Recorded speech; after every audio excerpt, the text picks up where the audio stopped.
प्राचीन समय की बात है। विदर्भ देश के राजा की एक अत्यंत सुंदर पुत्री थी जिसका नाम राजकुमारी चंद्रलेखा था। वो जितनी सुंदर थी उतनी ही रहस्यमयी भी। उसने घोषणा की थी कि जो व्यक्ति उसके महल के सबसे ऊपरी कक्ष में रखे स्वर्ण दर्पण को बिना छुए देख लेगा वो उसी से विवाह करेगी। लेकिन एक शर्त थी, यदि कोई असफल हुआ तो उसे ताउम्र महल की कालकोठरी में दीप जलाने का काम करना होगा। सैकड़ों राजकुमार आए पर कोई सफल न हुआ। सबको लगता कि दर्पण सामने है, पर जैसे ही वे हाथ बढ़ाते वहां केवल धुआं होता। पड़ोसी राज्य का राजकुमार वीरेंद्र बहुत चतुर और साहसी था। उसने इस रहस्य को सुलझाने की ठानी। वो साधारण वेश बदलकर राजकुमारी के महल पहुंचा। उसने गौर किया कि राजकुमारी दिन भर एक छोटे से रेशमी रुमाल को अपने पास रखती थी और हर आधे घंटे बाद उसे अपनी आंखों से लगाती थी। वीरेंद्र ने रात के समय अपनी वफादार दासी, जो भेष बदलने में माहिर थी, को महल में भेजा। दासी ने पता लगाया कि राजकुमारी रात को अपनी छत पर किसी अदृश्य शक्ति से बात करती है। राजकुमार वीरेंद्र ने साधु का वेश धरा और उस पर्वत पर गया जहां एक वृद्ध तांत्रिक रहता था। तांत्रिक ने उसे बताया, बेटा, वो दर्पण इस संसार का है ही नहीं, वह तो छाया लोक का प्रतिबिंब है। जो तुम देखते हो वो केवल एक भ्रम है। असली दर्पण राजकुमारी के उस रेशमी रुमाल के भीतर बुना गया एक जादुई धागा है जो केवल पूर्णिमा की रात को दिखाई देता है। वीरेंद्र वापस महल लौटा। प्रतियोगिता का दिन आया। राजकुमारी सिंहासन पर बैठी थी और सामने वही चमकता हुआ स्वर्ण दर्पण दिख रहा था। वीरेंद्र ने दर्पण की ओर देखने के बजाय अपनी जेब से एक नीला पत्थर निकाला और उसे फर्श पर रगड़ा। उस पत्थर से निकलने वाली नीली रोशनी जैसे ही उस दर्पण पर पड़ी, वो दर्पण गायब हो गया और उसकी जगह एक खूंखार साया खड़ा हो गया। राजकुमारी घबरा गई। वीरेंद्र ने चिल्लाकर कहा, राजकुमारी, अपना रुमाल फेंक दो। ये दर्पण नहीं, एक मायावी राक्षस का जाल है जिसने तुम्हें अपनी कैद में रखा है। राजकुमारी ने जैसे ही रुमाल फेंका, वो साया धुएं में बदल गया। दरअसल वो दर्पण एक शाप था जिसे एक दुष्ट जादूगर ने राजकुमारी पर डाला था। राजकुमारी को अपनी आंखों पर जो जादुई धागा रगड़ना पड़ता था, वही उसे उस राक्षस का गुलाम बनाए हुए था। जैसे ही वो माया जाल टूटा, असली स्वर्ण दर्पण राजकुमारी के गले के हार में चमकने लगा। राजकुमार वीरेंद्र ने अपनी बुद्धि से न केवल रहस्य सुलझाया, बल्कि राजकुमारी को उस अदृश्य कैद से भी आजाद कराया। राजा ने धूमधाम से दोनों का विवाह कर दिया और वीरेंद्र की चतुराई के चर्चे पूरे राजपूताना में होने लगे। विवाह के कुछ महीने बड़े सुखद बीते, लेकिन एक रात अचानक राजकुमारी चंद्रलेखा की तबीयत बिगड़ने लगी। उसके शरीर का रंग धीरे धीरे पारदर्शी, ट्रांसपेरेंट होने लगा। राजकुमार वीरेंद्र घबरा गया। उसने उसी वृद्ध तांत्रिक को महल में बुलवाया। तांत्रिक ने राजकुमारी की नब्ज टटोली और गहरी चिंता में डूब गया। उसने बताया, राजकुमार, उस मायावी राक्षस का अंत तो हो गया, लेकिन जिस छाया लोक से वो आया था, उस लोक का ऋण, डेट अभी बाकी है। राजकुमारी के पूर्वजों ने अनजाने में छाया लोक की शक्तियों से एक समझौता किया था। अब उस लोक की रानी अपनी जादुई अमृत मणिका वापस मांग रही है, जो राजकुमारी के हृदय में निवास करती है। यदि वो मणिका नहीं दी गई तो राजकुमारी पूरी तरह अदृश्य होकर हमेशा के लिए गायब हो जाएगी। वीरेंद्र ने पूछा, क्या इसका कोई समाधान है? मैं युद्ध नहीं चाहता, मैं शांति से अपनी पत्नी को बचाना चाहता हूं। तांत्रिक ने कहा, इसका समाधान केवल हृदय परिवर्तन है। तुम्हें छाया लोक की रानी के दरबार में जाना होगा, पर तलवार लेकर नहीं, बल्कि सत्य का अर्घ्य लेकर। तुम्हें उन्हें यह समझाना होगा कि प्रेम किसी जादुई वस्तु से बड़ा होता है। राजकुमार वीरेंद्र ने अपनी आंखें मूंद लीं और तांत्रिक के मंत्रों की मदद से अपनी चेतना को छाया लोक में ले गया। वहां सब कुछ धुंधला और उदास था। छाया लोक की रानी अपने ऊंचे सिंहासन पर बैठी थी। वीरेंद्र ने उनके सामने सिर झुकाया। रानी ने गरज कर कहा, तुम यहां अपनी मौत को बुलाने आए हो मानव। तुम्हारी पत्नी के पूर्वजों ने हमसे वैभव मांगा था, जिसके बदले हमने ये मणिका दी थी। अब समय पूरा हुआ। वीरेंद्र ने विनम्रता से कहा, हे देवी, मैं यहां लड़ने नहीं आया। मैं आपको अपना राजपाट, अपना सुख और यहां तक कि अपनी आयु का आधा हिस्सा देने आया हूं। यदि आपको मणिका चाहिए तो ले लीजिए, लेकिन मेरी पत्नी को इस शाप से मुक्त कर दीजिए। मणिका के बिना वो साधारण मनुष्य बन जाएगी और मुझे वही साधारण चंद्रलेखा चाहिए, कोई जादुई राजकुमारी नहीं। रानी वीरेंद्र के इस निस्वार्थ त्याग को देखकर दंग रह गई। उसने आज तक केवल लालची राजाओं को देखा था, जो शक्तियों के लिए अपनों को दांव पर लगा देते थे। रानी की कठोरता पिघल गई। उसने कहा, वीरेंद्र, तुम्हारी सच्चाई ने मुझे हरा दिया। जो मणिका त्याग सकता है, वही उसे रखने का असली अधिकारी है। रानी ने न केवल मणिका चंद्रलेखा के पास रहने दी, बल्कि उसे एक वरदान भी दिया कि अब से चंद्रलेखा कभी अदृश्य नहीं होगी और उसका स्वास्थ्य सदैव बना रहेगा।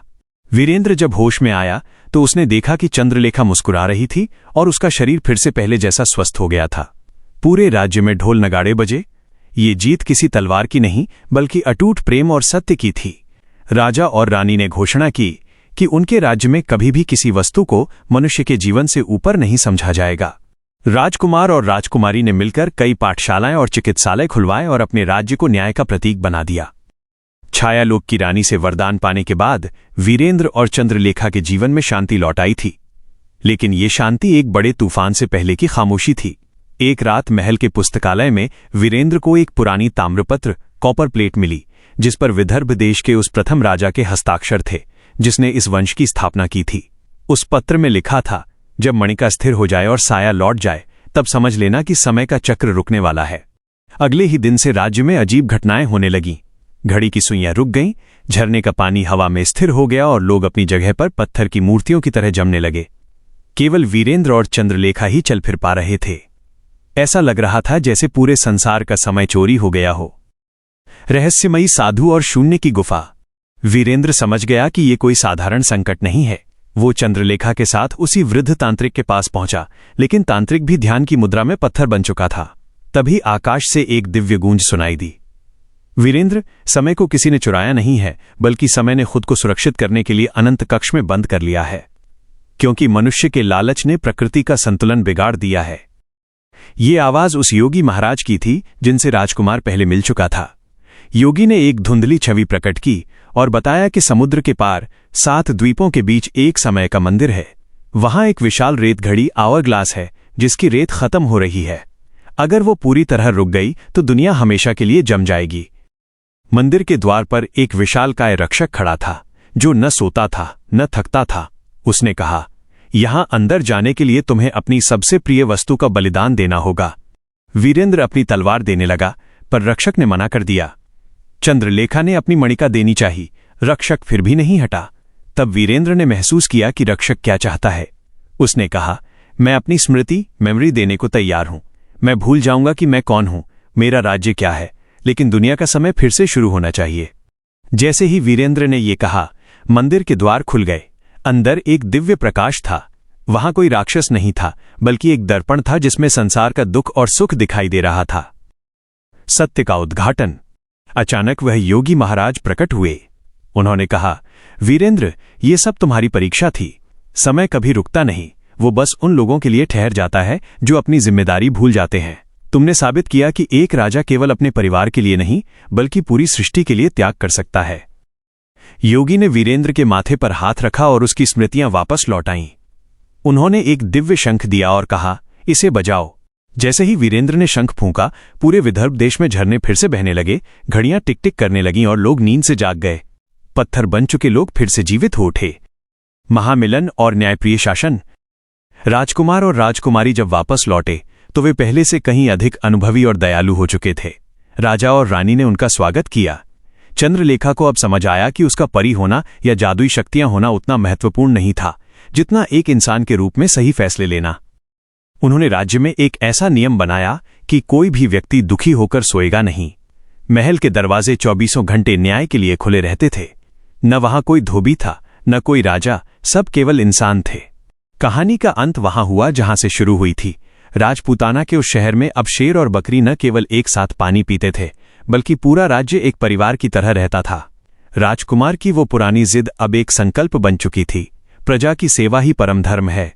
सालों बाद जब वे बूढ़े हुए तो वे दोनों फिर से उसी मालिया पर्वत की गुफा में चले गए और अपनी शक्तियां आने वाली पीढ़ी को सौंप दीं ताकि न्याय का ये चक्र अनंत काल तक चलता रहे।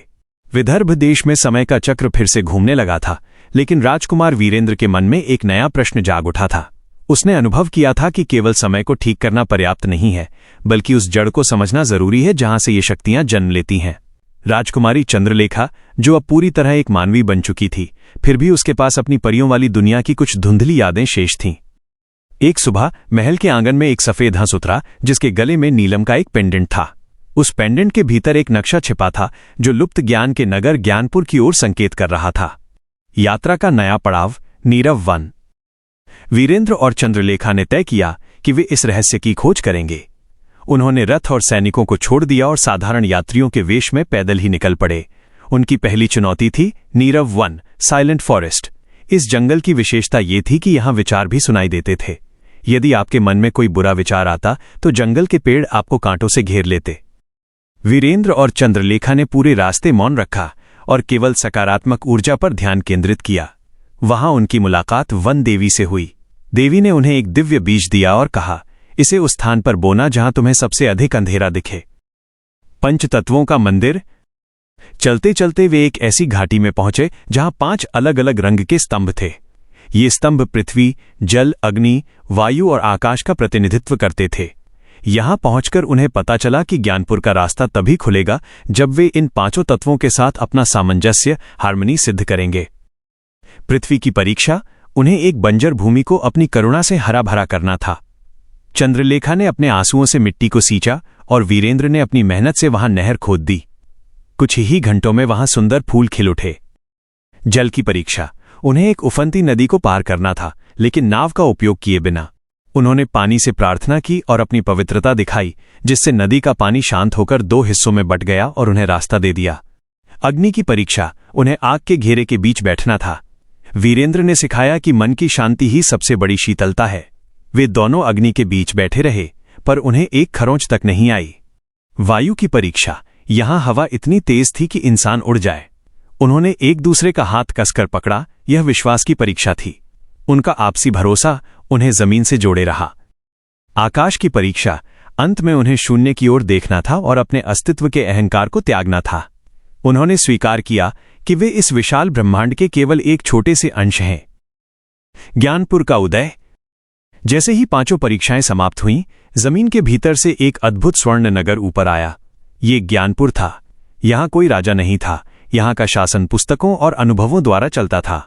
यहां के लोग हवा से बिजली बनाते थे और पेड़ों से सीधे संवाद करते थे। वहां उन्हें महागुरु मिले जो हजारों वर्षों से जीवित थे। महागुरु ने उन्हें बताया, वीरेंद्र, तुम यहां शासन करने नहीं सीखने आए हो। असली राजपाट वो नहीं जो सीमाओं के भीतर हो, बल्कि वो है जो लोगों के दिलों और चेतना, कॉन्शियसनेस का विस्तार करे। राजकुमार और राजकुमारी वहां कई वर्षों तक रहे। उन्होंने सीखा कि बीमारियों का इलाज जड़ी बूटियों और संगीत से कैसे किया जाता है और कैसे बिना बोले दूसरों के दुख को समझा जाता है। वापसी और स्वर्ण युग। जब वे वापस विदर्भ लौटे तो वे केवल एक राजा और रानी नहीं थे, बल्कि ऋषि शासक बन चुके थे। उन्होंने अपने राज्य में कोई नई दीवार नहीं बनाई, बल्कि पुरानी दीवारों को गिराकर बड़े बड़े बगीचे बनवाए।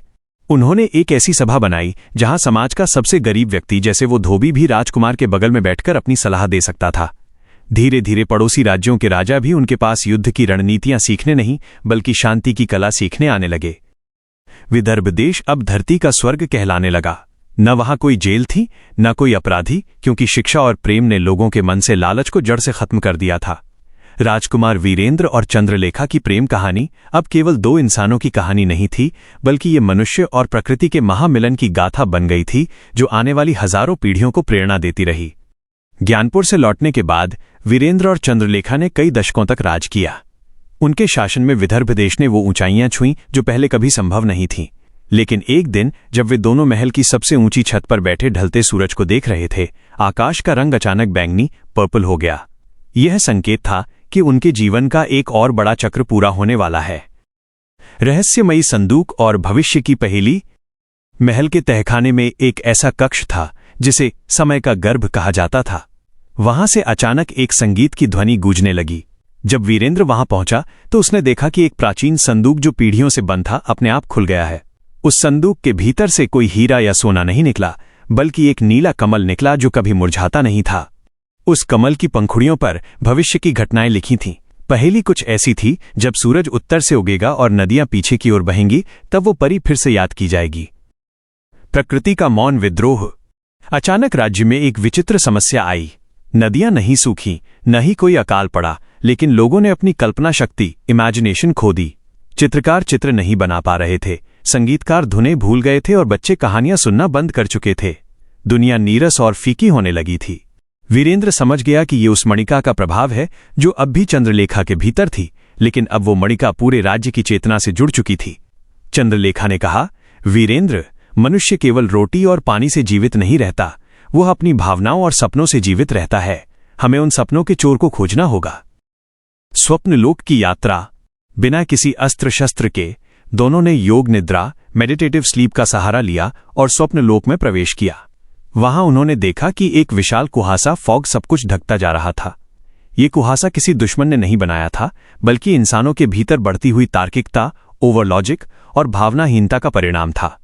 वहां उन्हें एक छोटी लड़की मिली जो असल में सृजनात्मकता क्रिएटिविटी की देवी थी। उसने बताया, राजकुमार, लोगों ने जादू पर विश्वास करना छोड़ दिया है। वे हर चीज का मोल भाव करने लगे हैं। जब तक वे फिर से निस्वार्थ होकर प्रकृति के सौंदर्य को नहीं देखेंगे, उनके सपने वापस नहीं आएंगे। अंतिम यज्ञ, संगीत और सुगंध। वीरेंद्र और चंद्रलेखा ने युद्ध के बजाय एक विश्व शांति उत्सव का आयोजन किया। उन्होंने राज्य के हर कोने से उन लोगों को बुलाया जो अब भी थोड़ा बहुत गा सकते थे या नृत्य कर सकते थे। वीरेंद्र ने वो दिव्य शंख बजाया जो उसे योगी महाराज ने दिया था। चंद्रलेखा ने अपनी परियों वाली दुनिया की वो लोरी गाई जो वो बचपन में सुना करती थी। जैसे जैसे संगीत की लहरें हवा में तैरीं, वो नीला कमल खिलने लगा। उस कमल की खुशबू जैसे जैसे लोगों तक पहुंची, उनके मन के बंद द्वार खुलने लगे। लोगों की आंखों में फिर से आंसू आए। उन्होंने हंसना शुरू किया और उनकी कल्पना शक्ति वापस आ गई। ये किसी बाहरी दुश्मन पर विजय नहीं थी, बल्कि मनुष्य के भीतर की नीरसता पर विजय थी। कहानी का भव्य समापन, द फाइनल लेगेसी। जब वीरेंद्र और चंद्रलेखा का जाने का समय आया तो वे मरे नहीं। लोक कथा कहती है कि वे दोनों उसी नीले कमल के प्रकाश में विलीन हो गए। आज भी विदर्भ देश के लोग मानते हैं कि जब कभी कोई बच्चा अपनी पहली कहानी लिखता है या कोई चित्रकार अपनी पहली रेखा खींचता है, तो वीरेंद्र और चंद्रलेखा की आत्मा वहां आशीर्वाद देने आती है। धोबी के उस छोटे से घर से शुरू हुई यह प्रेम कहानी अब एक ब्रह्मांडीय सत्य बन चुकी थी कि प्रेम केवल दो शरीरों का मिलन नहीं, बल्कि पूरी सृष्टि की सुंदरता को बचाए रखने का एक संकल्प है। विदर्भ की गलियों में आज भी ये गीत गाया जाता है, न राजा बड़ा न रानी बड़ी, बड़ा है वो मन जिसमें करुणा खड़ी। न्याय की उस मूरत को आओ करे नमन, जहां शेर और बकरी का एक है आंगन। वीरेंद्र और चंद्रलेखा के नीले कमल में विलीन होने के कई सौ साल बीत चुके थे। विदर्भ अब एक पौराणिक कथा बन चुका था। लोग भूल चुके थे कि कभी एक ऐसी राजकुमारी भी थी जो परियों के लोक से आई थी। दुनिया बदल चुकी थी। अब बड़े बड़े पत्थरों के महलों की जगह लोहे और मशीनों के शोर ने ले ली थी। लेकिन एक चीज अब भी अधूरी थी, लोगों के मन की शांति। रहस्यमयी वंशावली। विदर्भ के खंडहरों के पास एक छोटा सा गांव था। वहां एक युवक रहता था जिसका नाम था आर्यन। आर्यन उसी धोबी के खानदान की 21वीं पीढ़ी से था जिसने चंद्रलेखा को अपनी बेटी माना था। आर्यन को अक्सर सपने में एक चमकता हुआ चेहरा और एक पुराना वाद्य यंत्र इंस्ट्रूमेंट दिखाई देता था। एक दिन खंडहरों में खेलते हुए आर्यन को वही नीला पेंडेंट मिला जो कभी वीरेंद्र के पास था। जैसे ही उसने उसे छुआ, खंडहरों की दीवारें चमकने लगीं और वीरेंद्र और चंद्रलेखा की छाया, इथीरियल फॉर्म्स प्रकट हुई। नई चुनौती, विस्मृति का कोहरा। वीरेंद्र की छाया ने कहा, पुत्र, समय फिर से एक चक्र पूरा कर रहा है। मनुष्य ने मशीनों को तो जीत लिया है, लेकिन अपने भीतर के अंधकार को नहीं। दुनिया पर विस्मृति, ओब्लिवियन का कोहरा छा रहा है जो इंसानों को उनकी जड़ों और इतिहास से काट रहा है। तुम्हें चेतना के महासागर तक पहुंचना होगा। आर्यन डर गया। उसने कहा, महाराज, मैं तो एक साधारण युवक हूं। मेरे पास न जादुई मणिका है, न ही मैं परियों के लोक से हूं।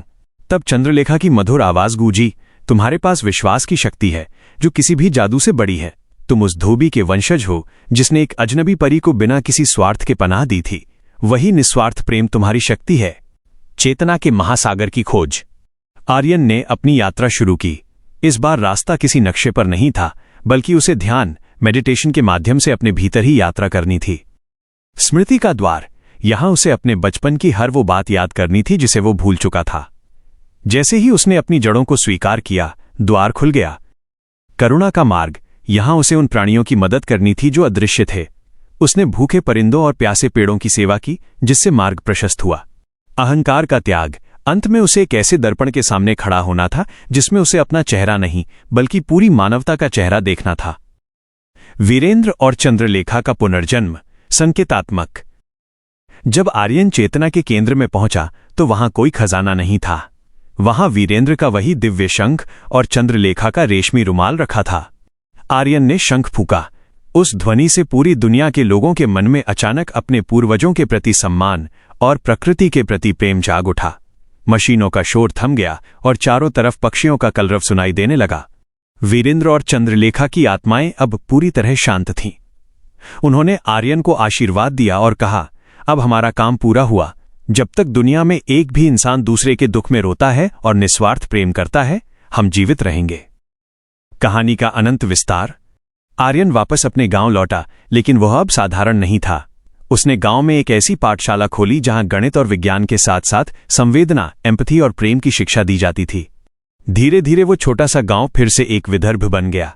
लोग फिर से चांदनी रातों में परियों की कहानियां सुनने लगे। वो नीला कमल अब हर घर के आंगन में खिलने लगा था। कहानी यहां खत्म नहीं होती, क्योंकि प्रेम और न्याय का चक्र कभी खत्म नहीं होता।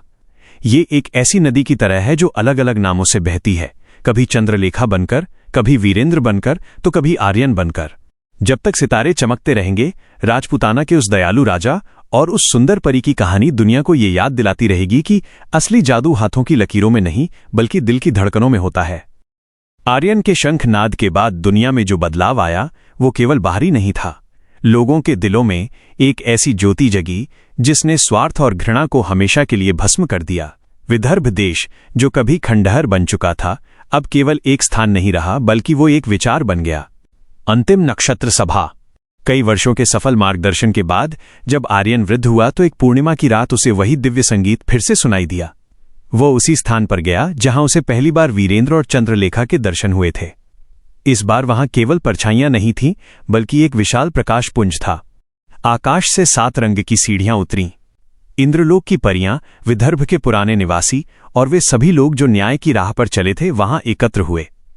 वीरेंद्र और चंद्रलेखा उस प्रकाश के केंद्र में खड़े थे। उनकी सूरत वैसी ही युवा और दिव्य थी जैसी उनकी पहली मुलाकात के समय थी। वीरेंद्र ने अपना हाथ आगे बढ़ाया और कहा, आर्यन, तुमने अपना कर्तव्य पूरा किया। तुमने दिखाया कि एक साधारण मनुष्य भी अपनी करुणा से युगों के शाप को मिटा सकता है। अब समय है कि ये पूरी गाथा अनंत की पुस्तक में दर्ज हो जाए।